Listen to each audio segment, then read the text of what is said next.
esa noticia sobre el euro, hermano, yo estaba pensando en eso.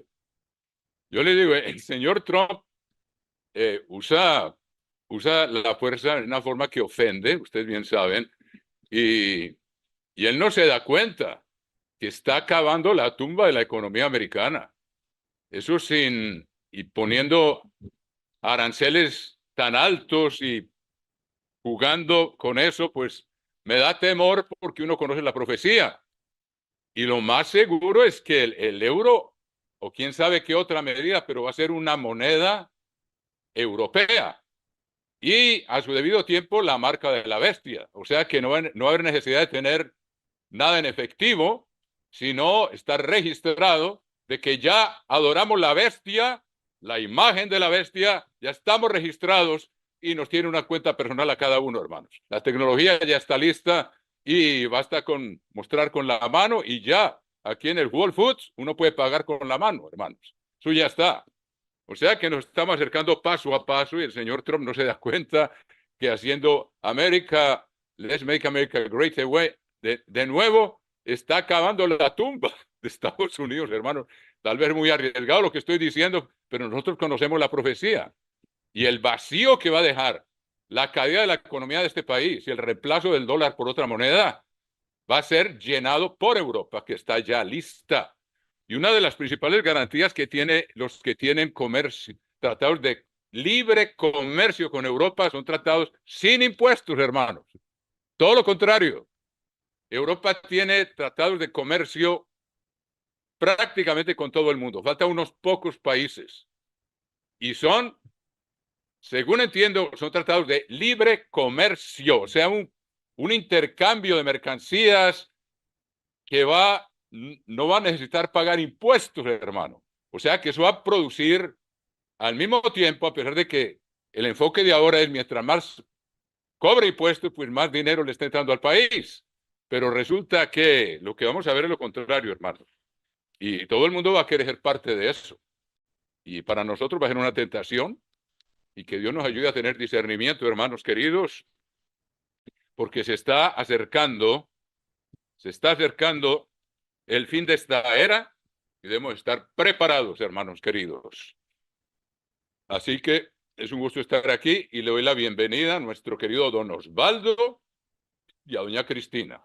Bienvenidos, nos da mucho gusto verlos y han venido a consolarnos un poco por la ausencia de Cristian y de Carmen, que también sentimos la dicha de tenerlos a ustedes, pero un poco también de melancolía por la ausencia de Cristian y de Carmen, pero que están haciendo una gran labor. Cristian se transfirió, él pidió que lo mandaran a México para estar en un lugar estratégico, en San Miguel de Allende, y cada semana visita una congregación distinta y puede servir a los hermanos muchísimo más que desde aquí. Cada 2 o 3 semanas tenía que ir y tenía apenas tiempo de llegar a una congregación y luego volverse. En cambio, ahora ese fue un cambio muy inteligente, porque hay como 8 congregaciones en México, hermanos, y fuera de eso en Guatemala también. La semana pasada él estuvo en Guatemala, pero cada semana ha estado en un sitio distinto.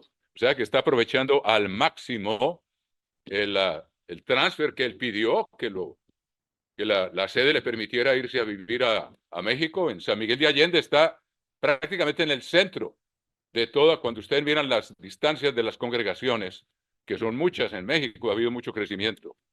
Pues mis queridos hermanos, como el tiempo del fin se acerca, es tiempo de ser diligentes en prepararnos para lo que se viene. El que habita al abrigo del Altísimo morará bajo la sombra del Omnipotente, hermanos. Si no cultivamos una relación profunda y continua con Dios, hermanos, nos va a sorprender el desarrollo de los sucesos.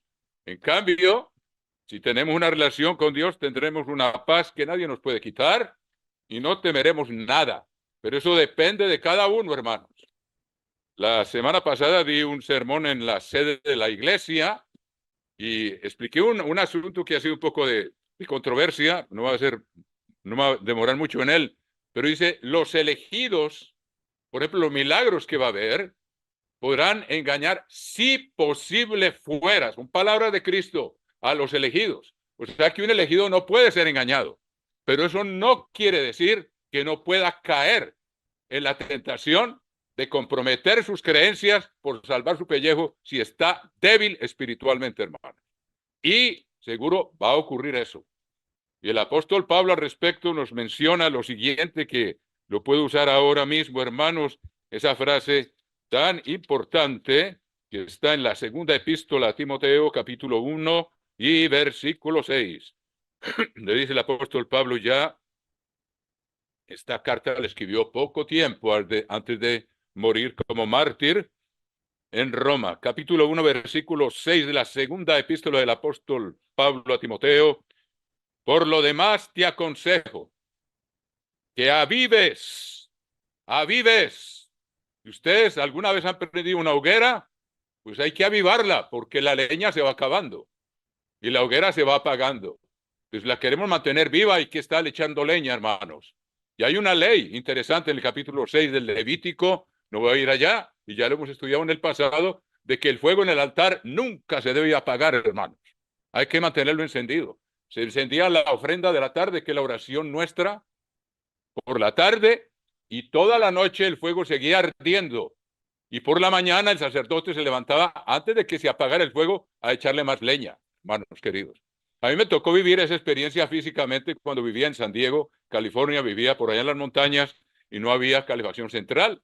Entonces nos calentábamos con leña, mi hijo y yo, había una chimenea ahí que tenía un ventilador y trataba de calentar toda la casa, aunque no lo lograba, pero yo me acuerdo que antes de acostarnos, como a las 9 de la noche, le echaba yo leña, la mejor leña, la de roble y la de almendro. Y entre otras cosas, le pregunté una vez a los que nos vendían la leña, oye, ¿cómo es que ustedes están vendiendo leña de almendro? Me dijo, sí, cuando dejan de dar frutos los cortamos y los usamos para leña, tal como está escrito en más de un lugar en las escrituras, hermano. Pero es muy buena leña porque arde toda la noche, calienta mucho, es lento para consumirse y al otro día temprano se le echa más y sigue el fuego ardiendo. Así de sencilla debe ser nuestra relación con Dios, que nunca se apague, hermanos. Y de eso dependen muchas cosas, por no decir todas las cosas, hermanos. Sin mí, apartados de mí, nada podéis hacer, nos dice nuestro amado maestro. Entonces les leo esto y luego entramos en el tema. Yo a veces me demoro mucho para entrar en el tema, como me dijeron unos hermanos, y a veces llevo unos cuantos, casi la mitad del tiempo, y digo, no, apenas estoy haciendo la introducción. Eso es cuando el Espíritu sopla, hermanos, pues, ¿qué vamos a hacer? Y eso que les digo, le tuve que pedir a Dios que me diera fuerzas y reclamar unas cuantas promesas que hay en la Biblia para poder dar este sermón, porque anoche tampoco dormí. Pero mire que estoy bien despierto, gracias a Dios, porque está reclamando, si se les ocurre alguna vez, se los voy a decir, y uno tiene que creer en esas promesas y Dios las cumple, hermanos. Les voy a decir la promesa que le estaba yo repitiendo a nuestro Dios, porque anoche no dormí y uno sin dormir se embrutece y se debilita, digamos, físicamente. Y dice en el capítulo 40 de Isaías, yo sé que muchos de ustedes conocen esta escritura, capítulo 40 del profeta Isaías, es muy bueno recordar promesas. El Señor Ames nos decía, reclamen sus promesas. Dios espera que uno estudie la Biblia y las conozca y se las recuerde. Lo que hacía Moisés cuando le pedía a Dios por ese pueblo.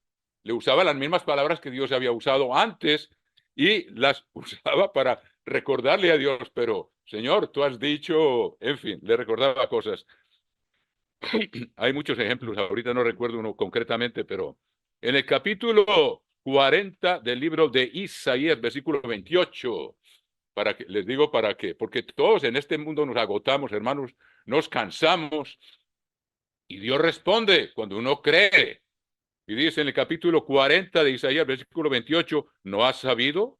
¿No has oído que el Dios eterno es el eterno? O sea, Yahvé, el cual creó los confines de la tierra. No desfallece, ni se fatiga con cansancio, y su entendimiento no hay quien lo alcance. Ahora miren esta promesa.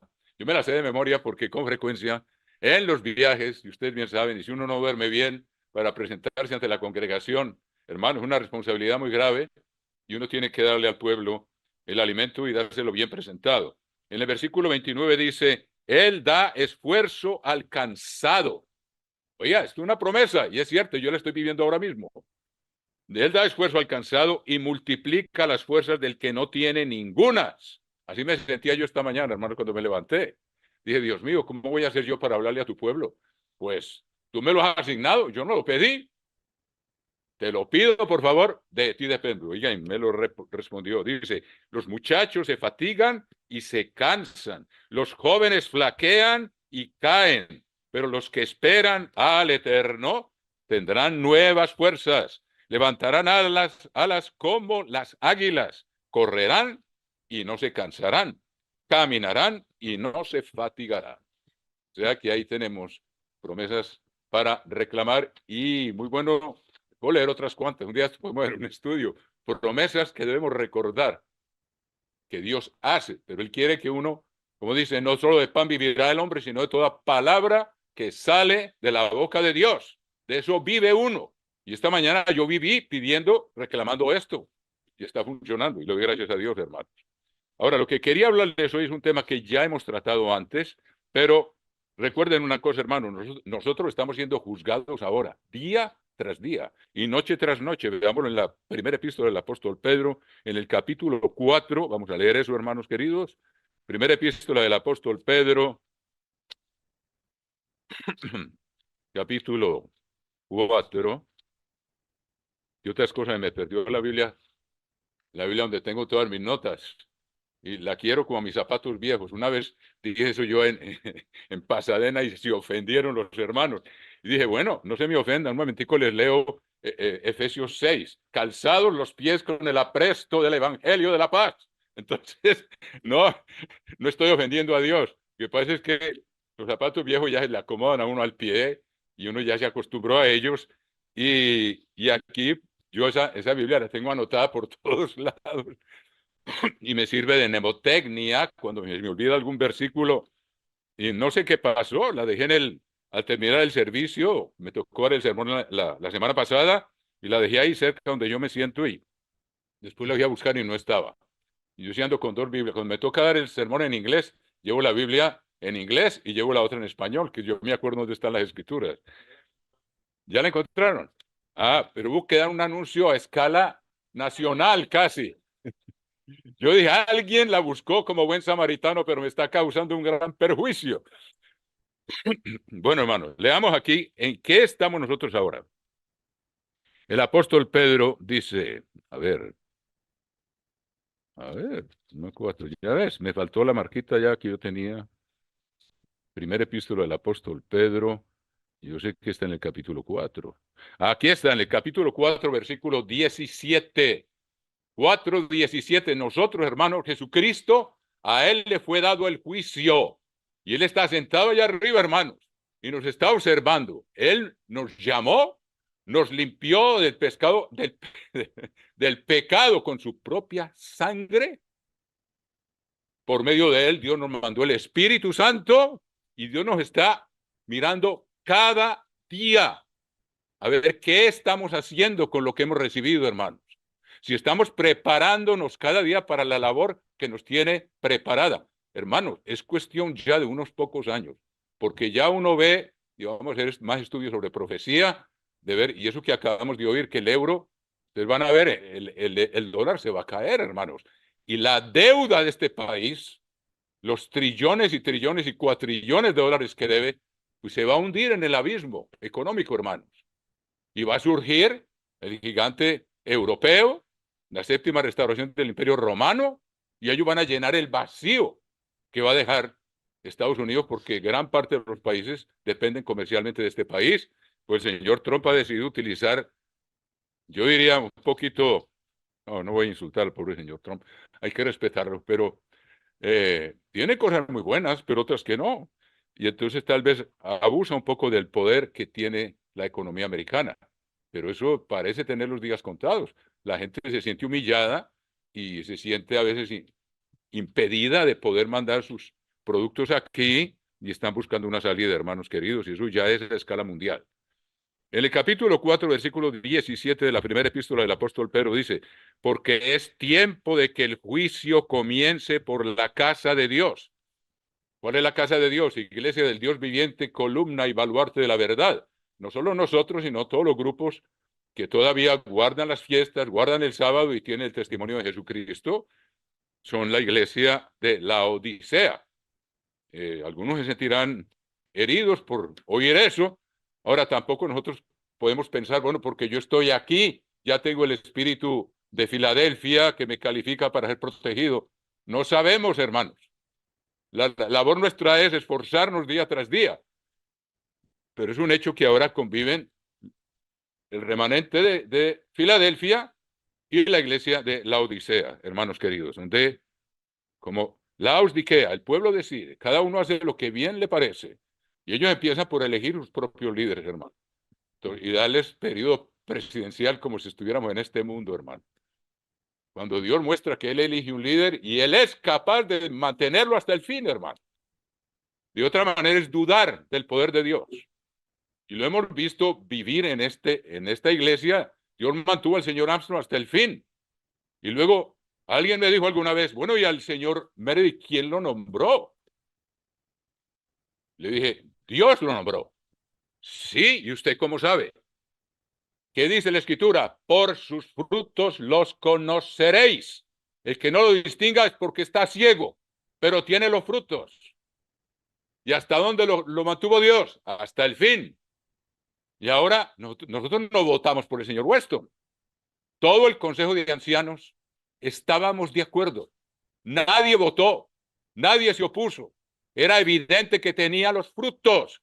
Por los frutos los conoceréis. Y miren ustedes si ha habido frutos o no con la presidencia del señor Weston. Es una maravilla cómo la iglesia ha continuado dinámicamente su labor y él mismo es un ejemplo tremendo de trabajo. Yo no sé cuántas conferencias públicas habrá dado, pero en el Canadá en un solo año hizo como 80, hermanos. Y aquí está más o menos, va por lo mismo, hermanos. ¿Cómo le alcanza el tiempo? No sé, pero Dios lo sostiene y debemos orar por él.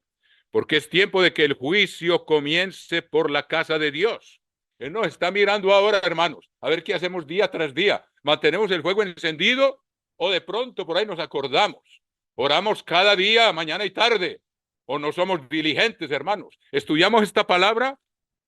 El cielo y la tierra pasarán, pero mis palabras no pasarán. ¿Nos alimentamos de lo que no va a pasar o de lo que nos manda la internet, como lo está explicando el señor Neri, que Dios le manda a cada individuo lo que le gusta y ahí lo aprisionan, hermano, queda uno aprisionado si se deja manejar en esa forma y le dedica más tiempo de lo que debe dedicarle a las redes, porque es tiempo de que el juicio comience por la casa de Dios, y si primero comienza por nosotros, ¿cuál será el fin de aquellos que no obedecen al Evangelio de Dios? O sea, que empieza por nosotros a ver si estamos obedeciendo o no a nuestro maestro. Ahora, una de las principales cosas que Dios está haciendo ahora es enseñándonos a juzgar. Mientras estamos siendo juzgados para ver cómo procedemos, si tomamos decisiones basadas en la palabra de Dios o en nuestros caprichos. ¿Qué es lo que en qué nos basamos para tomar una decisión? Es porque vive la palabra de Dios en la mente y sabemos aquí tal versículo, meditamos día y noche, hermanos, es lo que dice ahí. Meditar día y noche. Para meditar día y noche en la palabra de Dios hay que leerla todos los días y no 5, 3 o 4 minutos, hermanos. Dedicarle tiempo, como la gente le dedica 5 horas al día al internet o a la televisión, y cómo a la palabra de Dios le dejamos, si acaso, ya medio dormidos, unos minutos, hermano. Eso no puede ser así, hermano. Entonces las decisiones que uno tome y la oración que uno haga debe estar basada en la palabra de Dios. Y esa misma, Dios tiene un computador maravilloso, el espíritu del hombre, enriquecido por la presencia del Espíritu Dios que se une al espíritu nuestro. Es un computador maravilloso porque cuando uno se nutre a diario de la palabra de Dios, uno va a tomar una decisión o va a tener una reacción y uno se acuerda. El espíritu le trae a la memoria circunstancias parecidas o cosas que tienen que ver con lo que vamos a decir o lo que le vamos a hacer. Y así, entonces, por eso el justo medita día y noche en la palabra de Dios. ¿Por qué? La tiene circulando en su mente porque le ha dedicado suficiente tiempo. Si no, estamos llenos de lo que nos dicta el mundo, hermano, de las reminiscencias, como dijo nuestro hermano Juan David. Muy interesante. Yo lo conocí bien jovencito y ahora Dios lo ha bendecido, vive en la tierra del fuego, se ha casado, tiene una linda esposa, tiene una niña, no sé si tenga más, pero uno se alegra de ver cómo unos cuantos producen fruto, mis queridos hermanos. Entonces, Dios nos está juzgando, hermanos, para saber si sabemos juzgar nosotros. Porque recuerden el capítulo 20, versículo 4 del libro del Apocalipsis. Les pido por favor que se vayan allá. Y todavía no hemos empezado, hermano. Estoy en la introducción del tema. En el capítulo 20, no 24, capítulo 20, versículo 4. Capítulo 20, versículo 4 del libro del Apocalipsis. Dice lo siguiente, hermanos queridos. Y vi tronos. Oiga, esto es lo que nos está esperando a nosotros. Hermano, esto es cuestión de unos pocos años. Yo a veces me pongo a pensar, ¿y será posible que vamos a estar al mando de este mundo con Jesucristo? Esta es la única vez en la historia humana, esto, cuando Dios dijo, Jesucristo dijo, esta generación no pasará. Porque ¿qué se necesitaba para que este fuera el tiempo del fin? Que el ser humano se pudiera destruir a sí mismo, hermano. Y hoy en día hay arsenal nuclear suficiente para destruir la Tierra más de 30 veces, hermano. Si Dios no interviene, nadie queda con vida. Entonces, esta es la generación. Aunque yo ya estoy medio pasadito, hermanos, pero yo todavía tengo la esperanza, porque fue a partir de 1945 con las dos primeras bombas atómicas de Nagasaki y de Hiroshima, cuando se introdujo ya el concepto, el ser humano tiene poder para destruir toda vida sobre la faz de la Tierra. Y fueron usadas. Toda arma que se ha inventado ha sido usada. Y cayó sobre Nagasaki y sobre el Japón, que hace poco acaban de, yo no sé si celebrar, pero de recordar el aniversario de Nagasaki. Entonces, hermanos, ahora es el tiempo cuando, si Dios no interviene, nunca antes la Tierra, nadie podría quedar con vida. Entonces, a nosotros nos ha tocado esa generación, hermano. Y viendo ahora, Europa está surgiendo, hermano. Con la amenaza de Putin desencadenó una reacción, hay una reacción en cadena. Europa dice, nos tenemos que unir y nos tenemos que armar y no podemos depender de Estados Unidos. Y Estados Unidos cree que va muy bien, hermanos, pero lleva una deuda aplastante y puede quedar hundido en la ruina, hermanos. Con todo lo que este país debe, ya se dice que es imposible pagar esa deuda. Y si Europa sigue afianzándose y el euro tomando fuerza, hermanos, y el comercio internacional creciendo y ellos absorbiendo la gente que no quiere pagar los aranceles para poder vender sus productos aquí en Estados Unidos. Alemania ha perdido miles de millones de dólares por la subida de los aranceles a los automóviles de ellos, a los BMW, a Mercedes, a los Audis, etcétera. Hermanos, una de las principales causas de la Segunda Guerra Mundial fue una guerra comercial. No se les olvide eso, hermano. Una guerra comercial fue una de las principales causas de la Segunda Guerra Mundial. Y ahora nos estamos acercando a eso. Una guerra comercial, hermano. Bueno, en fin, como les digo, Dios me está respondiendo la oración, pero me estoy desviando un poco del tema. Pero son cosas que hay que recordar, hermano. Estamos en los tiempos del fin. Tenemos que estarnos preparando.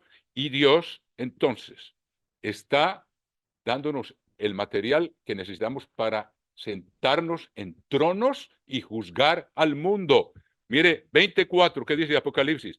Y vi tronos y se sentaron sobre ellos los que recibieron facultad de juzgar. O sea, Dios ahora nos está juzgando cómo nos comportamos, qué decisiones tomamos, cómo tratamos a los demás, a ver si estamos aprendiendo a sentarnos con el juez supremo en tronos y que Él nos delegue responsabilidad de juicio a nosotros también, porque ya nos conoce. Él es el que nos está juzgando día a día. Él ya sabe, como dice, el que es fiel en lo poco, es fiel en lo mucho. El que en lo poco no es fiel, tampoco en lo mucho es fiel. Todos los que, dice así, dividí tronos, se sentaron sobre ellos los que recibieron facultad de juzgar. Me voy a quedar ahí para no empezar a elaborar sobre el resto del versículo. Entonces, hermanos, ya hemos dado sermones sobre esto. Pues les voy a dar unas pautas bíblicas que yo digo, no pretendo haber alcanzado esto ya, hermanos, pero cuando uno los tiene en mente, le ayuda a ver cómo estoy yo procediendo. Estoy juzgando las circunstancias que se me presentan de acuerdo con la palabra de Dios o de acuerdo con lo que mi naturaleza, las reacciones primarias de mi naturaleza, hermano. Eso es lo que está ocurriendo en el mundo y lo que ha ocurrido a lo largo de 6,000 años, hermano. Los jueces, los que suben allá, hermanos, ¿qué es lo que más les falta? Es integridad. No, ellos no están capacitados para juzgar si ellos son transgresores, hermanos. Tenemos integridad de carácter, hermanos. Si estamos viviendo, como dice, el carácter es lo que uno hace cuando nadie lo está viendo, hermano. Si vivimos en el temor de Dios, día tras día, fieles a su ley, y con todo lo que nos presenta el mundo de hoy, hermanos, una de las cosas para nosotros los hombres es tener el dominio de los ojos, hermanos. Porque no hay que echar toda la culpa a las damas, pero tú sabes, este mundo ¿qué es? Deseos de los ojos, deseos de la carne, soberbia de la vida. Y los que producen las modas, los que controlan eso, y luego el mundo lo sigue como borregos, lo que quieran hacer, la gente se lo va poniendo, hermanos. Y ellos lo que quieren, por ejemplo, es exaltar la belleza femenina, que Dios fue el que la hizo, con un gran propósito, para unir al marido y a la mujer, no para desviar esa energía en todas las direcciones, hermanos. Y cuando una mujer se viste y se exhibe demasiado porque es la moda, y cada vez las telas son más delgaditas para que se noten más las formas, hermano, ella, si alguien empieza a hacer la corte así nomás, ella no quiere eso. Lo que quiere es que la miren y que la admiren.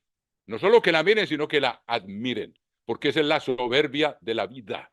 Y los deseos de la carne son los que impulsan a los seres humanos a mirar y a codiciar y a pretender algo, pero ella con que la miren ya se siente bien servida. Y cada diseño que viene, hermanos, produce más eso en el deseo de la mujer de ser vista, que es soberbia de la vida, y en excitar la lujuria de los que la ven, que es deseo de la carne. O sea que ahí vemos, eso es lo que funciona en este mundo, hermanos. Y nosotros día tras día no podemos dejar que el mundo nos seduzca, hermano, aunque sea en la imaginación, aunque sea con mirar y quedarse mirando. Y eso lo digo más que todo para los hombres, pero también para las mujeres hoy en día. En las revistas, en los supermercados, en las damas que van a los supermercados también, en todas partes, hermano, uno tiene día tras día la oportunidad de decir, si Cristo me está mirando, voy a hacer lo que él dice. El que mira a una mujer para codiciarla, ya adulteró con ella en su corazón. O sea, el control de los ojos es de lo más importante que hay. Es en mero detalle, hermano, y no es un detalle. Porque el mundo entero es los deseos de los ojos, los deseos de la carne y la soberbia de la vida. Esas tres cosas son las que hacen funcionar este mundo. Fue lo que Eva vio. El fruto era bueno para comer, deseos de la carne, y muy agradable a la vista, deseos de los ojos, y para adquirir sabiduría. No necesito a Dios, yo puedo decidir lo que es bueno y lo que es malo. Y eso es lo que ocurre hoy, hermanos míos. Entonces tenemos la disciplina diaria, hermano, no de ser mojigatos, como diría yo, sino ser firmes como Jesucristo y sabernos controlar, hermanos, día y noche continuamente. Entonces, vamos, lo que Dios está mirando a nosotros y nos estamos preparando para juzgar rectamente. El primer tema, y esto ya se ha hablado en el pasado, pero muy bueno recordarlo, hermanos queridos. La primera condición para uno juzgar justamente en su vida diaria es conocer la ley de Dios, hermano. Conocer toda la palabra de Dios. Y de tanto leer, circula en nuestra mente y el computador maravilloso que Dios puso, si somos diligentes, pasa lo que ocurre en el Salmo número 1. El justo medita en la ley de Dios día y noche. Acuérdese que todo lo demás va a pasar. El mundo, el cielo y la tierra pasarán, mis palabras no pasarán. Debemos nutrirnos de esa palabra día tras día y no ser perezosos ni negligentes en asimilar la palabra de Dios día tras día y pedirle a Dios, abre mis ojos para mirar las maravillas de tu ley, hermanos. Entonces, lo primero que uno necesita para tomar decisiones sabias es saber qué es lo que Dios dice. Entonces, tiene que cumplir lo que Cristo dijo, no solo de pan vivirá el hombre, sino de toda palabra que sale de la boca de Dios, y no dejarle unos pocos minuticos al día por si acaso. Dedicar aún con frecuencia un día completo de ayuno y de lectura y de estudio para asimilar esa palabra, hermanos. Eso es lo que va a perdurar para siempre y es lo que nos va a hacer tomar las decisiones correctas ahora y lo que Dios va a decidir quién es digno de escapar de lo que se viene y quién no es digno y va a ser puesto a prueba para que aprenda a tomar decisiones sabias a la fuerza, hermanos, o se deje seducir, hermanos, por la fuerza de lo que se viene, los milagros que va a haber, que engañarán, si posible fuera, aún a los elegidos. O sea, un elegido no quiere decir que no puede ser engañado. El elegido es el que ha sido llamado por Dios, ha sido bautizado porque se arrepintió, ha recibido la imposición de manos y tiene la ley de Dios escrita en la mente y en el corazón. Un elegido, aunque haya descuidado su llamamiento, sabe, porque esa ley está ahí. Si hace un milagro espectacular y dice, mire, hay que adorar esta imagen, porque representa este poder por el cual este milagro ha sido hecho. Él sabe que eso no es así. A la ley y al testimonio. Si no dicen conforme a esto, o sea, eso va en contra de la ley de Dios. El segundo mandamiento dice, no adorarás imágenes. Y eso se va a venir, pero con una fuerza tremenda, hermanos. Tremenda, porque van unos milagros espectaculares. Pero el elegido no puede ser engañado. Pero eso no quiere decir que no pueda pecar. Por miedo, porque está débil espiritualmente, porque tiene la lámpara que se le apaga como las vírgenes necias y no tiene esa fortaleza interior de la presencia de Cristo adentro para uno no tener miedo, lo que se venga, pero yo no voy a infringir la ley de Dios. Y tenemos los ejemplos elocuentes e inspiradores de los 3 amigos de Daniel, ahí frente a esa estatua. Eso va a volver a ocurrir, hermanos. Y con un horno ahí encendido, y lo hizo poner 7 veces peor, esperando a ver quién no adora la imagen para consumirlo, hermano. Eso va a volver a ocurrir. Y no sabemos, depende de lo que estemos haciendo ahora, Dios nos va a poner en esa, o a lo mejor nos permite escapar antes de que eso llegue. Yo no sé bien los detalles para decirlo, pero uno debe estar listo para lo que se venga, hermanos queridos. Vivimos la convicción de esos jóvenes, la convicción, la serenidad y la claridad. Nuestro Dios nos puede librar de tus manos, oh Rey, y si no, tampoco vamos a adorar la imagen. Me dices que se enfureció este hombre y ustedes saben el resto de la historia. Bueno, entonces lo primero que uno necesita, hermanos, para tomar decisiones sabias y para saber cómo juzgar situaciones en nuestra vida, y Dios nos está viendo a ver qué es lo que estamos haciendo, es conocer la ley de Dios. Vamos a ver un ejemplo de lo que tenía que hacer un rey y lo que debemos estar haciendo nosotros en el capítulo 17 del libro del Deuteronomio. Yo sé que ustedes conocen esta escritura, pero hermanos, dice aquí hablando de los reyes, dice en el versículo 18, y este es el llamamiento nuestro para un reino eterno, hermanos, pero nos estamos preparando desde ahora y debemos de tener esto muy en cuenta. Capítulo 17, versículo 18, hablando de los reyes Y cuando se siente sobre el trono de su reino, entonces escribirá para sí en un libro una copia de esta ley del original que está al cuidado de los sacerdotes levitas. O sea, está hablando del Deuteronomio y de los 5 libros donde estaba la ley, y dice aquí, y lo tendrá consigo. Y hoy nosotros, Dios dice también, al que mucho se le da, mucho se le demandará. A mí se me perdió la Biblia la semana pasada, Dios, gracias a Dios la encontraron. Yo tengo otras 5, hermanos, en reserva, con el mismo diseño gráfico, porque así me acuerdo dónde están las escrituras. Entonces digo, si me pierde una, ahí tengo la otra, y aquí tengo la otra. No está marcada, pero sí me sirve todavía, gracias a Dios. Ahí la voy marcando. O sea, hermanos, que nosotros debemos conocer esta palabra. Dice, y lo tendrá consigo, y nosotros hoy, todos tenemos, yo les aseguro que ustedes todos tienen más de una Biblia.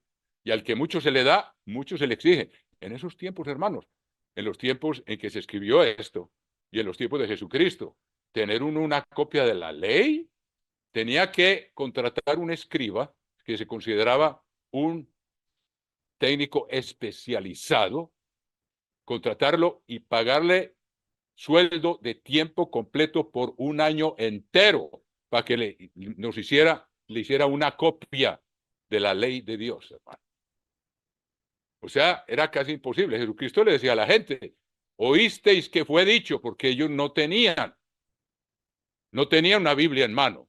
Ellos oían en la sinagoga o en el templo, pero a los saduceos, que eran los sacerdotes que dominaban el templo, le dice, ¿no habéis leído? Porque ellos tenían los rollos. Y de los escribas y los fariseos, ellos también les decían, ¿no habéis leído? Porque ellos tenían los rollos en las sinagogas. Y nosotros tenemos los rollos, hermano, en nuestra casa, en nuestra oficina, y Dios nos va a pedir, bueno, al que mucho se le da, mucho se le... ¿Qué tanto apreció usted sabiendo que esto va a durar para siempre y que el resto de lo que tiene este mundo va a pasar? Entonces, hermanos, dice, y lo tendrá consigo y leerá en él todos los días de su vida. Todos los días. Hermano, tomemos esto en serio. Para que aprenda a temer al Eterno, su Dios. Recuerden que el temor de Dios es el principio de la sabiduría. Cuando uno sabe lo que Dios dice, si tiene ese temor, que es un respeto, yo diría un respeto a esa majestad de Dios, que todo lo ve. A él no se le esconde nada. Pero cuando uno lee esto, uno está más consciente de que Dios lo está viendo y lo está juzgando.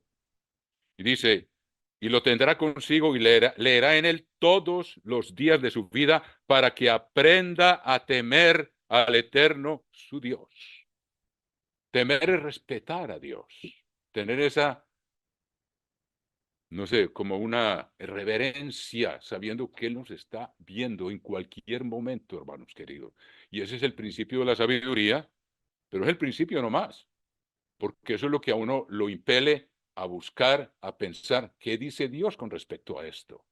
Ese es el principio de la sabiduría, la conciencia de que Dios nos ve. No hay lugar donde esconderse, hermanos.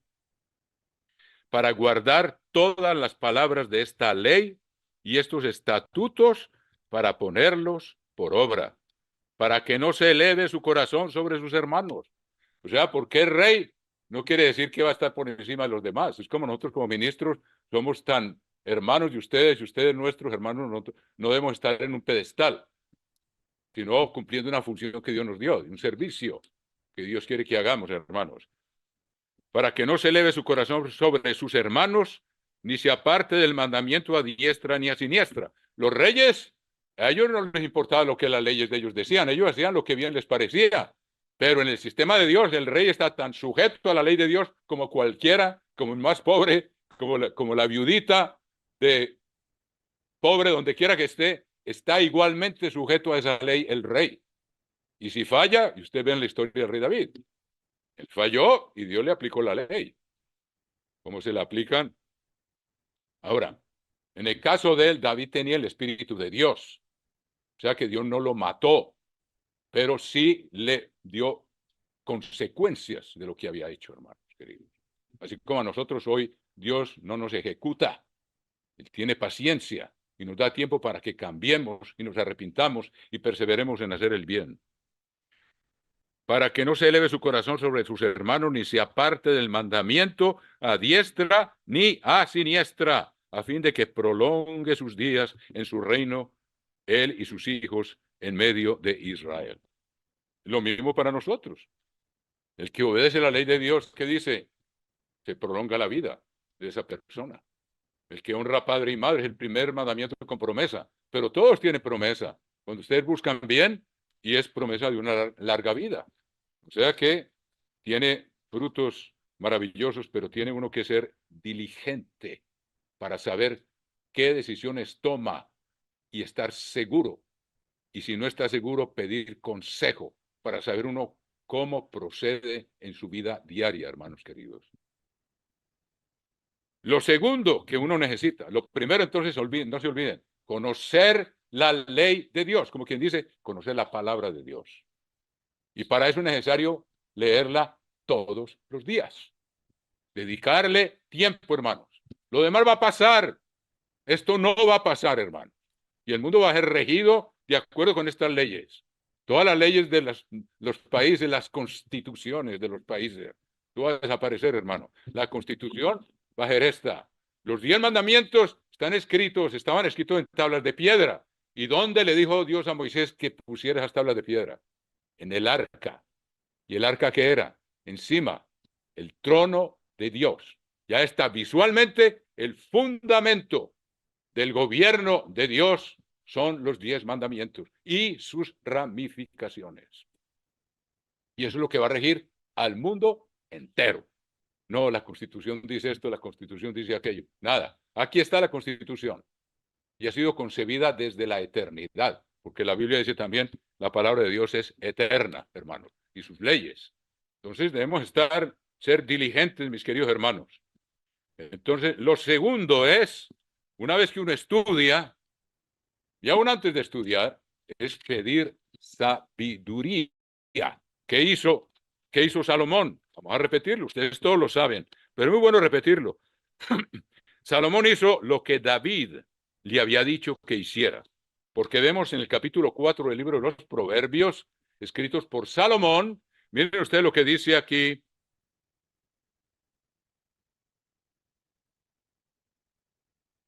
Dice, en el versículo 3, capítulo 4 del libro de los Proverbios, versículo 3, porque yo también fui hijo de mi padre. Este es Salomón el que está hablando aquí. Capítulo 4, versículo 3, delicado y único delante de mi madre. Y él me enseñaba y me decía, retenga tu corazón mis razones, guarda mis mandamientos y vivirás. Adquiere sabiduría, adquiere inteligencia, no te olvides ni te apartes de las razones de mi boca. No la dejes y ella te guardará. Ámala y te conservará. Sabiduría ante todo. Adquiere sabiduría y sobre todas tus posesiones adquiere inteligencia. Engrandécela y ella te engrandecerá. Ella te honrará cuando tú la hayas abrazado. Adorno de gracia dará a tu cabeza, corona de hermosura te entregará. Y eso es para nosotros también, hermano. Por eso Dios nos está juzgando ahora. A ver si sabemos aplicar la palabra de Dios con sabiduría. Y esa sabiduría viene de Dios. Veámosla como Salomón la pidió. Ustedes también conocen esto, pero es muy bueno recordar esto, hermanos queridos. Para uno saber David decía, por ejemplo, abre mis ojos y miraré las maravillas de tu ley. Porque, hermano, uno muchas veces lee y no sabe todo lo que hay detrás. Todo cómo se relaciona esa escritura con cuántas otras en la Biblia, hermanos. Entonces, veamos de lo que vamos a ver. Pedir sabiduría. Veamos el primer libro de los Reyes, capítulo 3. Primer libro de los Reyes, Salomón pide sabiduría. Capítulo 3. No voy a leer todo, pero recuerden que Dios se le apareció en sueños cuando David acababa de morir y Salomón estaba sentado en el trono de Israel, hermanos queridos. que si ellos hubieran obedecido a Dios, ese trono todavía estuviera ahí, allá mismo. Pero ellos desobedecieron, pero ese trono todavía existe, porque Dios dijo que aunque se apartaran de su ley, él no faltaría al juramento que le hizo a David. Y sabemos que los reyes de Inglaterra se sientan sobre el trono de David. El mundo no lo cree, pero eso es una verdad, porque Dios dijo, yo no voy a faltar a mi juramento. Lo pueden leer en los Salmos. Y ahí está. Y la reina Isabel tenía, y estos reyes, ellos tenían la genealogía de ellos hasta el rey David. En el palacio, allá, ellos los tienen. Puede que ni lo crean, pero allá la tienen. Y aquí mi hermano me regaló una genealogía de esas, y por ahí la tengo. Tengo que examinarla con más frecuencia.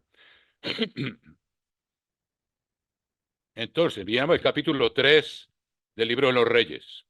Dice, Dios le dijo, vamos a empezar a leer desde el versículo 6, porque sabemos que este es nuestro destino también, hermanos. Nuestro destino no es regir una sola nación.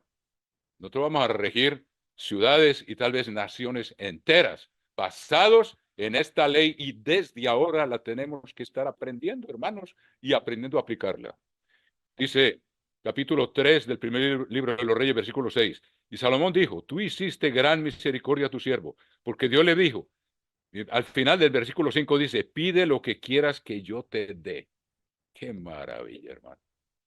Y miren cómo a Dios le gustó lo que él pidió, porque ya David se lo había dicho, ya lo leímos en el libro de los Proverbios.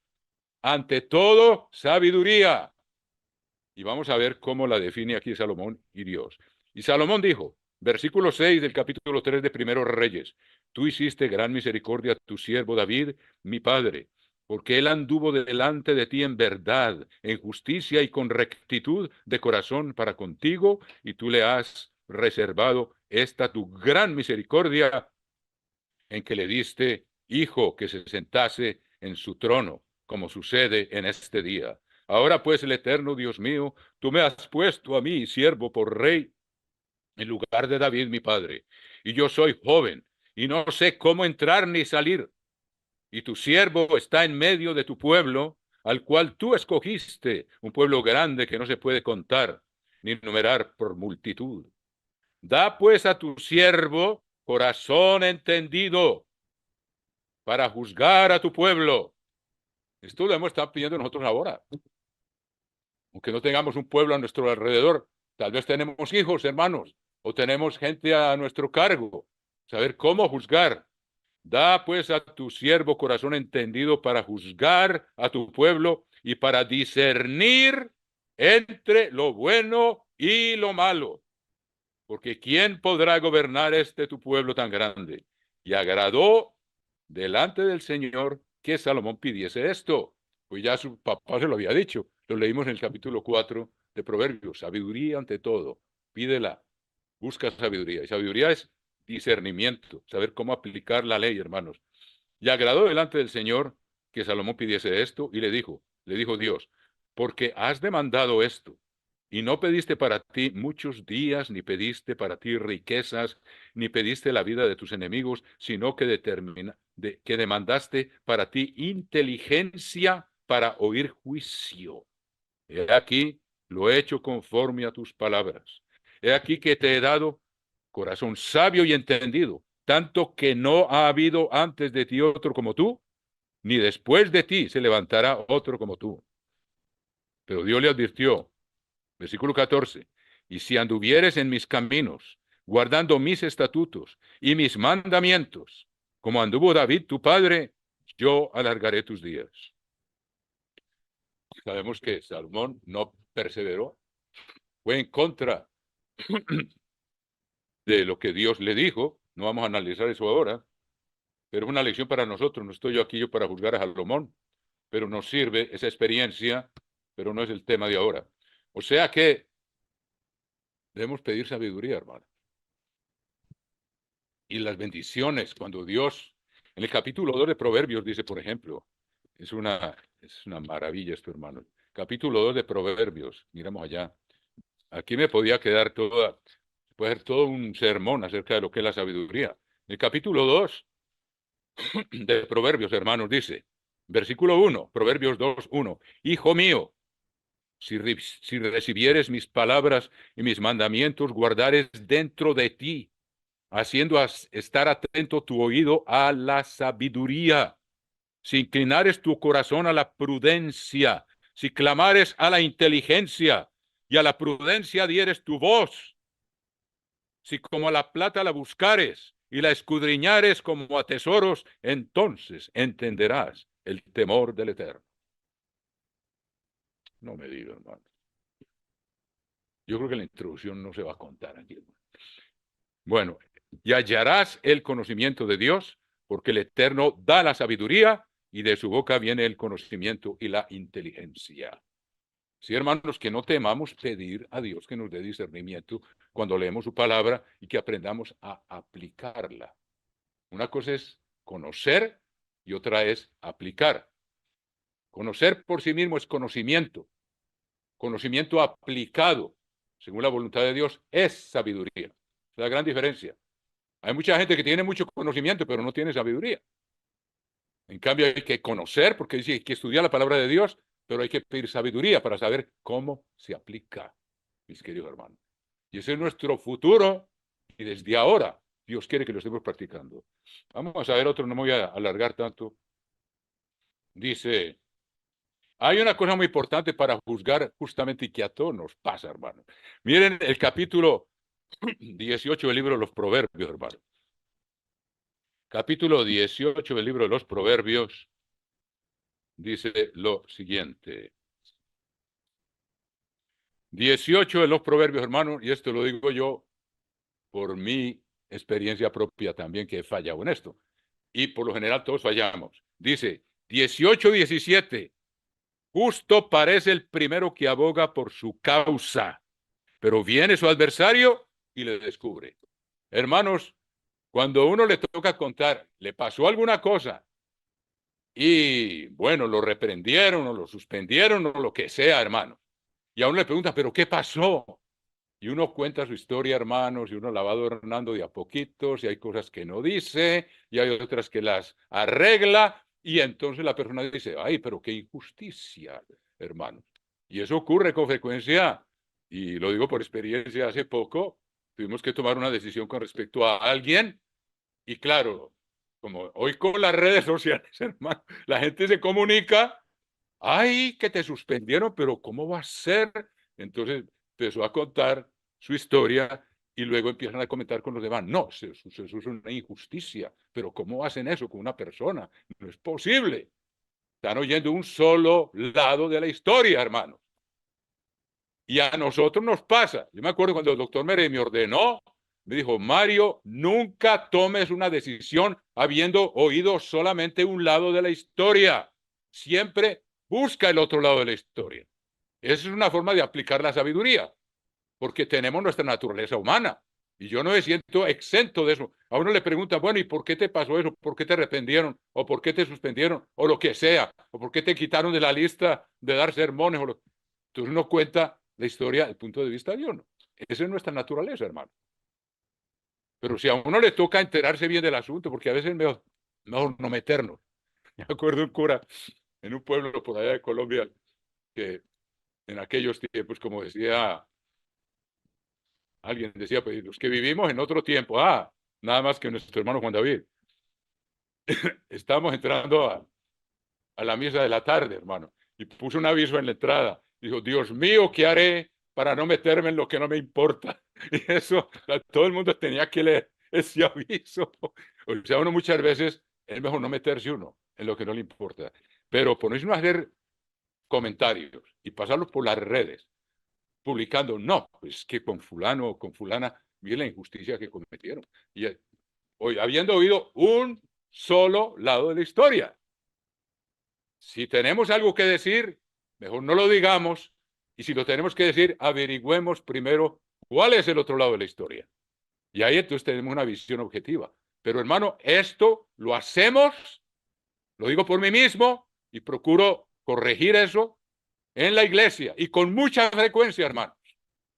La gente oye, algo pasó, algo le sucedió a alguien, y oyen un solo lado de la historia y toman decisiones y empiezan a hacer comentarios con respecto a un solo lado de la historia. Si queremos empezar a aplicar un poco de sabiduría, acuérdense de eso, hermanos. Lo que dice el proverbio 18:17, justo parece el primero que aboga por su causa, pero viene su adversario y le descubre. Entonces, acuérdense, hermanos, eso es sabiduría. Ese principio básico para poder emitir un juicio justo si nos toca o tener una opinión clara de un asunto, hermano. Pero apúntenlo, por favor, porque esa es la tendencia primaria de nosotros, hermanos, y yo me incluyo, de que algo pasó y me baso en mis conclusiones por un solo lado de la historia. No se les olvide eso, hermanos. Y así se evita cantidad de problemas, porque eso se va difundiendo, hermanos, como fuego en matorral. Y empiezan los comentarios y las ideas, y bueno, yo pienso esto, y yo pienso aquello, si no hay un claro concepto de la situación, hermano. No se les olvide. Justo parece el primero que aboga por su causa, pero viene su adversario y le descubre. A mí me ha tocado, hermanos, como les digo, yo no soy perfecto en esto, pero un día me llamó alguien y dijo, pero Mario, tú eres un hipócrita. ¿Y por qué, hombre? ¿Qué pasa? Y no, fue que a fulano de tal lo suspendió el ministerio y tú fuiste el que diste la decisión. Y por detrás de su espalda. Y le dije, mira, mi querido hermano, primero que todo, a mí me pidieron la opinión y la dije delante de él.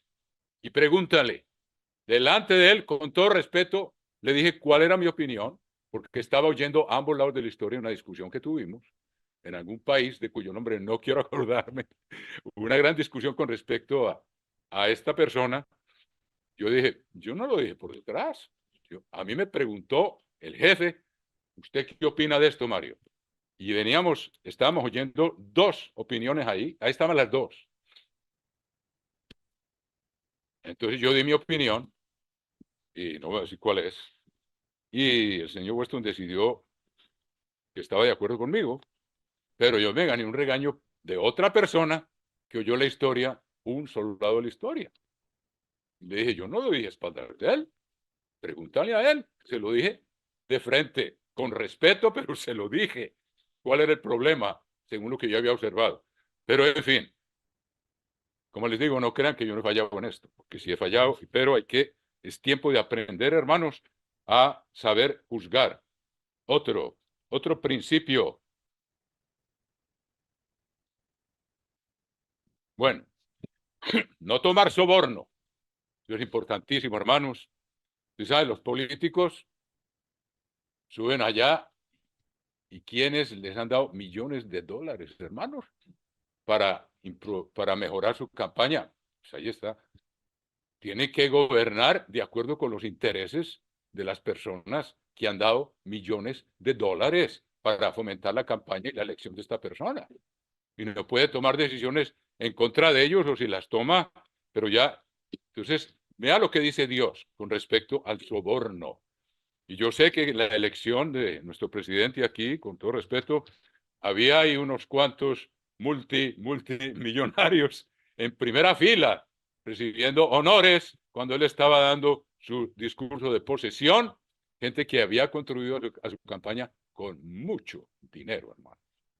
Entonces, ¿eso qué produce eso, hermanos? Y en el mundo de la política, eso se hace y es como normal. No, fulano ha recogido ya 10 millones de dólares.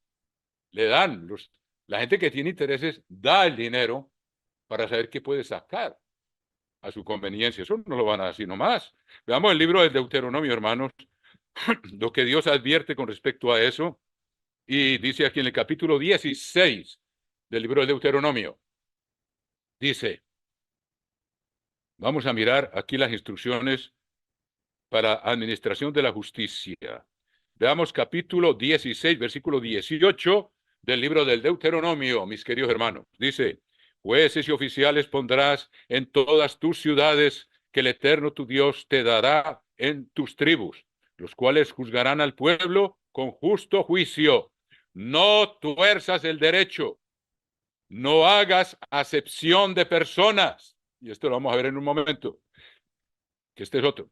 Ni tomes soborno.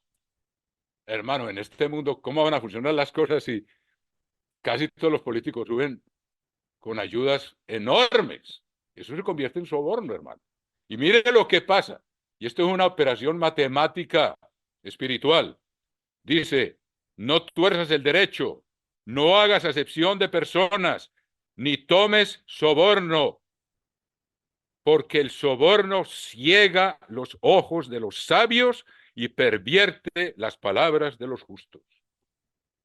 Ya como el que está incluido ahí es alguien que dio tanto dinero, entonces se convierte como en un velo que no puede discernir porque tiene un compromiso adquirido, hermanos. Y dice, ciega los ojos de los sabios y pervierte las palabras de los justos. Una de las sucesos más tristes que yo he presenciado con respecto a esto, hermanos queridos, fue con la Iglesia Universal. Yo no la llamo Iglesia de Dios porque ya no es y ya prácticamente no existe. Pero cuando estaba la crisis de la apostasía, hermanos, y Dios lo permitió, Dios nos prueba a todos, hermanos. A unos de una manera, a otros de otra. Pero dice, el crisol para la plata, la hornaza para el oro y el Eterno prueba los corazones. Resulta, hermanos, y yo estaba ahí, yo estaba en la sede primero en Pasadena y luego en Big Sandy, donde pasaron la mayoría de los departamentos, estaban allá. Ya me tocó presenciarlo, hermano. ¿Qué pasó? Muchos de los ministros que fueron ordenados y enviados a cumplir funciones ministeriales eran hombres que llegaron jóvenes a Ambassador College, 18 o 20 años. Y resulta que tenían buena personalidad y eran buenos oradores y los ordenaron y los mandaron al ministerio, hermano. Pues no habían sido probados. Ese es el asunto. No habían sido probados, hermano.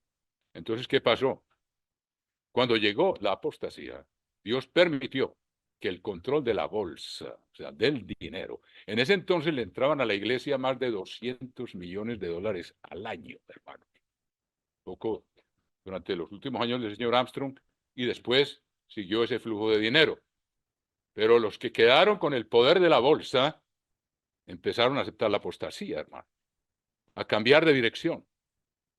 Y entonces, como ellos tenían el control de la bolsa, el ministro que se oponía y empezaba a hablar según la verdad que había recibido, hermanos, lo eliminaban o lo amenazaban.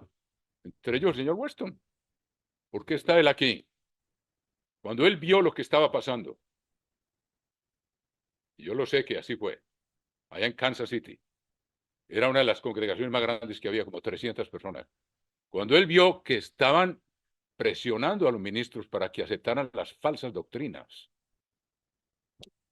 él llegó, se paró en el podio un día sábado y les dijo, este seguramente es el último sermón que ustedes van a oír de parte mía, porque yo por un cheque no me voy a prostituir. Eso es, señor Weston. La mayoría de la gente se paró a aplaudir, hermanos, porque la mayoría de los ministros les daba miedo. No habían desarrollado suficiente fe para depender de Dios y creían que si no les llegaba el salario, no sabían más nada que hacer. Muchos de ellos dijeron, bueno, yo lo único que sé es predicar, yo no sé hacer otra cosa. Entonces me voy a tener que conformar. ¿Cómo le parece a ustedes? Eso yo sé que salió de la boca de alguno de ellos, hermano. Entonces no había esa firmeza, esa convicción. Si yo voy a trabajar para Dios, yo tengo que ser fiel. Y entonces empezaron a aceptar ciertos cambios. Empezaron a llegar sutilmente, hermano. A mí me tocó ver ese proceso, hermano. No es por exaltarme, pero yo le di gracias a Dios que me dio discernimiento y yo dije, yo no voy a participar en esta cosa. Y al fin y al cabo me echaron también. Pero siempre me queda uno mejor. Si uno le es fiel a Cristo, puede que no vea humanamente cuál es. Va a tener que permitir unos cuantos minuticos aquí. Pero eso me tocó verlo, hermano. Entonces ellos empezaron como a aceptar ciertos cambios por miedo a perder el empleo. Y les pasó a la mayoría de los ministros de la iglesia, de la que se llamaba Iglesia de Dios Universal, hermano. A mí me tocó verlo y vivirlo, hermano. Les daba miedo perder el empleo. Hermano, si la fe de uno se para ahí, Dios creo que nos va a dar a los que hicieron eso, Dios es misericordioso, les va a dar otra oportunidad. Y a lo mejor yo no me siento exento, aunque gracias a Dios Él me dio la convicción para no comprometer absolutamente nada de lo que yo había aprendido. Yo dije, bueno, si mi Dios me sacó a mí del engaño en que vivía y yo lo podía discernir que querían volver a lo mismo, aunque muchos jóvenes que se crearon en la iglesia no se daban cuenta que esa fue la desviación de la iglesia desde el concilio de Nicea y mucho antes, que ustedes ahora están viendo que se está celebrando. Y eso lo querían volver a renacer, hermanos queridos. Entonces, mucho les dio miedo. Y el sueldo se convirtió en un soborno y poco a poco empezaron a aceptar esas cosas como si fueran ciertas. Entonces empezaron a cegarse y a pervertirse las palabras, literalmente tal como está escrito aquí. No tuerzas el derecho, no hagas acepción de personas, ni tomes soborno, porque el soborno ciega los ojos de los sabios y pervierte las palabras de los justos. Yo lo vi, hermanos queridos. Poco a poco fueron aceptando, sus palabras se pervirtieron y su discernimiento se apagó, mi querido hermano. Es un ejemplo que nos ha tocado vivir, hermanos. No será acepción de personas. Ustedes recuerdan lo que dice el apóstol Santiago. No me va a prolongar mucho aquí. En el capítulo 2 habla acerca del hombre rico que viene muy bien vestido, con anillo de oro, y le dan prioridad. Siéntese aquí, y lo tratan pues con cierta dignidad. Y a un pobre que llega, medio andrajoso, no, tú, bueno, siéntate por allá si acaso encuentras algo. O sea, no hacer acepción de personas, hermano. Exactamente, y uno, seres humanos nos dejamos impresionar a veces por la apariencia. Y Cristo dijo, no juzguéis según las apariencias, juzgad con justo juicio. Entonces no hacer acepción de personas. El último aspecto que hay muchos más, hermanos, sobre cómo tomar decisiones sabias, es saber aplicar la misericordia. Hay veces que la ley no se aplica literalmente, hermanos, que si no, no estaríamos aquí, hermanos. Hay situaciones extremas en las cuales Dios permite que a alguien se le pase por alto cierta conducta, pero tenemos que tener cuidado. ¿Cuál es el primer ejemplo que nos da Jesucristo? El rey David venía huyendo del rey Saúl, que lo estaba persiguiendo para matarlo. Y se vino corriendo, huyendo, y había unos pocos jóvenes con él, y por fin llegó a otra población donde estaba el sacerdote Abiatar. Recuerde que en ese tiempo todavía no había templo en Jerusalén. David lo quiso hacer, pero Dios le dijo, no, tu hijo es el que lo va a hacer. Bueno, en todo caso, para poner la historia corta, ustedes lo conocen, está el capítulo 12 del libro de Mateo. Y David tenía hambre, y los que estaban con él también. Y fue y le dijo a Abiatar que si había algo de comer. Y le dijo, lo único que tengo son los panes de la proposición, que cada sábado los tenía que sacar al final del sábado y poner nuevos.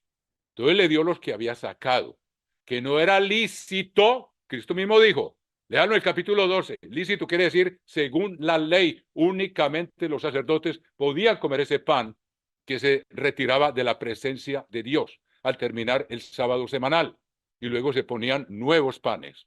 Eso es un símbolo muy bonito, que nos tenemos que renovar cada sábado, así como aquí. Ustedes son panes sin levadura, hermano, por eso están aquí, pero nos tenemos que renovar espiritualmente. Pero eso es otro tema. Pero en todo caso, Jesucristo dijo, eso es misericordia, porque los judíos estaban condenando a los discípulos porque venían por un campo que estaba sembrado y venían, tomaban espigas y las restregaban y se comían el grano, y empezaron a decirle, mire, eso no es lícito comer, hacerlo en el sábado. Y Jesucristo les dijo, ustedes tienen que aprender, porque Él les dijo también en el capítulo 23 de Mateo, ustedes dejan lo más importante de la ley, que es el juicio, la misericordia y la fe. Ustedes, mejor dicho, miden los diezmos hasta los granitos de alguna cosecha, a ver cuántos granitos hay que darle a Dios. Y les dice, y luego ustedes cuelan ¿cómo les decía?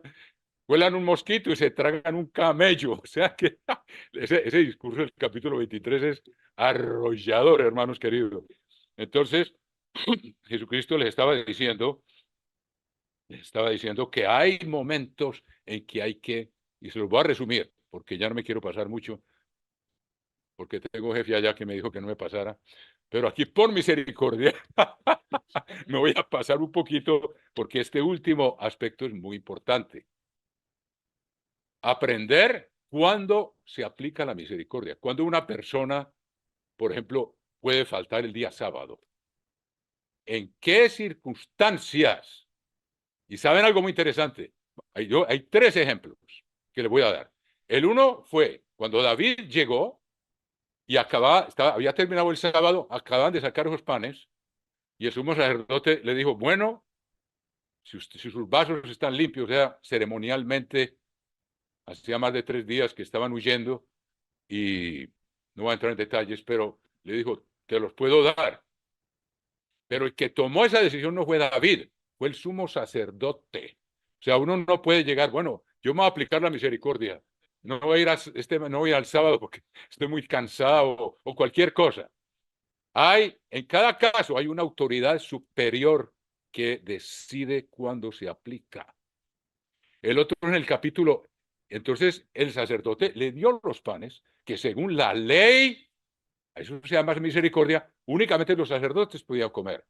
Pero o sea, David no era sacerdote y le dieron los panes de la proposición a él y a los que estaban con él, porque era un caso extremo. Estaban con hambre y estaban huyendo por sus vidas.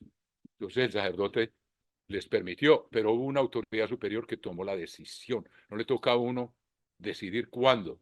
El otro es, por ejemplo, cuando murieron los hijos de Aarón,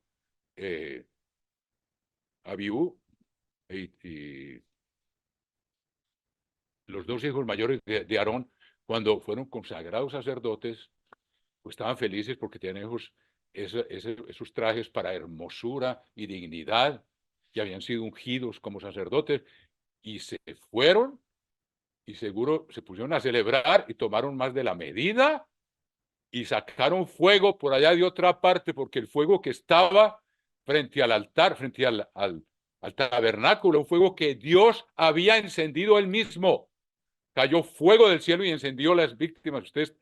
Uno tiene que tener el cuadro completo. Y estos muchachos se fueron y seguro tomaron, porque en el mismo contexto Dios le dice a Aarón, tú y tus hijos no beberéis vino ni sidra antes de entrar en el tabernáculo, porque eso hace perder el discernimiento.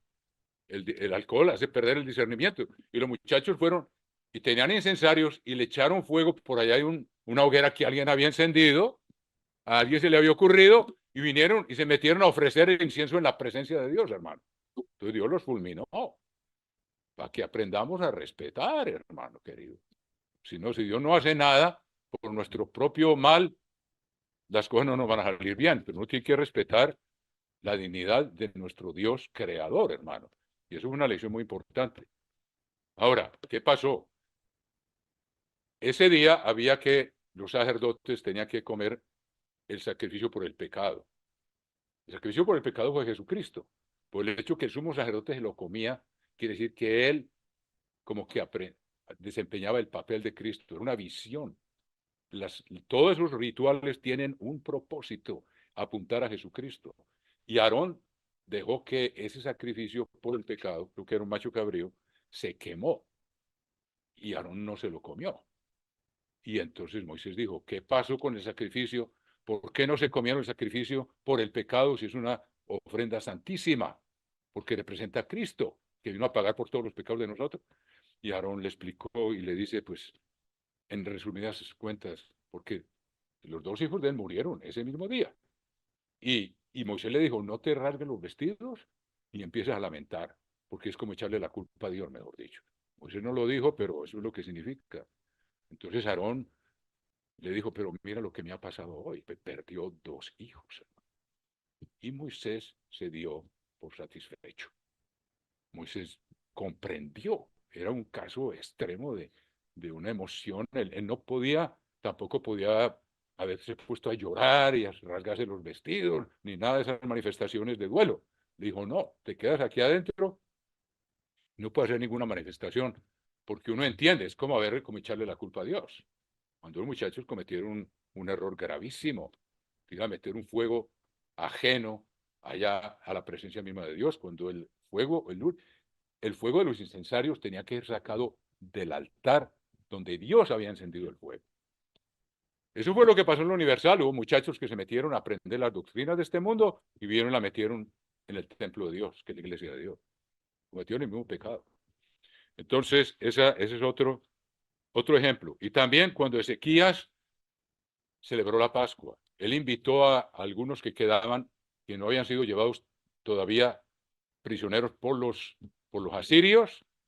Él decidió volver porque antes de él habían suspendido los sacrificios, habían suspendido los rituales a Dios, y Ezequías vino y restauró todo y mandó invitar a los que quedaban de las tribus de Efraín, de Manasés, de Aser, y ellos vinieron a guardar la Pascua, que hacía más de 100 años eso no ocurría. Era un momento único, pero para guardar la Pascua había que tener una purificación, así como nosotros ahora. Fíjense que esto no ha pasado de moda. Hoy en día nosotros en la iglesia, antes de la Pascua, hacemos un discurso, un sermón o varios sermones y estudios bíblicos para examinarnos y prepararnos para tomar la Pascua, para tomarla dignamente.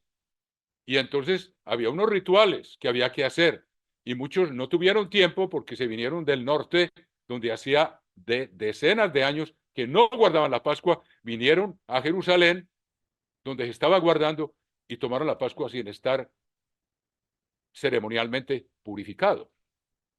Entonces, eso era muy peligroso. Es como dice, fíjese que todo eso se aplica.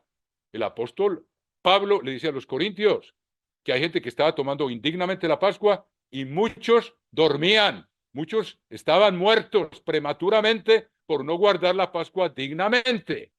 Entonces, en esos días era un ritual físico, pero ustedes leen, está en el capítulo 30 de la segundo libro de las Crónicas, capítulo 30. Entonces, ¿qué hizo Ezequías? Dijo, Señor, ten piedad de ellos, porque ellos de corazón sí querían guardar tu Pascua. O sea que Dios no los castigó por haber tomado indignamente la Pascua, porque Ezequías como que apeló al sentido más profundo de la Pascua, que es tomarlo con un corazón bien dispuesto. Y él le dijo a Dios, Señor, mira que ellos vinieron de corazón a guardar la Pascua y no tuvieron tiempo de hacer las ceremonias de purificación. Y Dios no los castigó, no les tomó represalias por no haberse purificado según la ley. Hoy en día es lo mismo. El que tome la Pascua indignamente, hermanos, y esté enojado con dos o tres ahí que están tomando la Pascua, es muy peligroso, hermano. Cuando no ha habido un perdón, cuando no ha habido una reconciliación. Pero ¿quién fue el que intercedió? Fue el rey Ezequías, una autoridad superior. O sea que ustedes cuando se les ocurra algo y estén en una emergencia, es muy bueno preguntar a una autoridad superior si podemos hacer algo, faltar un día sábado o cualquier otra cosa que tenga que ver con la ley de Dios. O sea, son cosas que es muy bueno tener en cuenta, mis queridos hermanos. Dios es misericordioso y Él entiende, pero Él tiene un gobierno y una estructura. Y en esos ejemplos que les doy, cuando se hace algo que va en contra de lo que la ley dice, pero que hay razones, tiene que haber una autoridad superior que decida al respecto. Como lo vimos con Moisés, con Aarón, a causa de la muerte de sus hijos. Lo vimos con Ezequías, con los que vinieron del norte y tomaron la Pascua y no estaban purificados. Y lo vemos también con Jesucristo, que nos recuerda cómo David se comió los panes de la proposición que habían sido sacados de la presencia de Dios.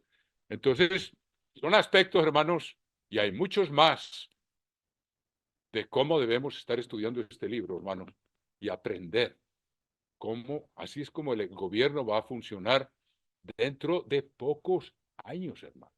Yo no me atrevo a decir cuántos, pero yo les digo, las cosas están para no perder tiempo, hermano. Acercarnos a Dios, ayunar con frecuencia, estudiar este libro, prepararnos para la labor que Dios nos está preparando, para saber juzgar, hermanos. Que Dios los bendiga y nos veremos la próxima vez.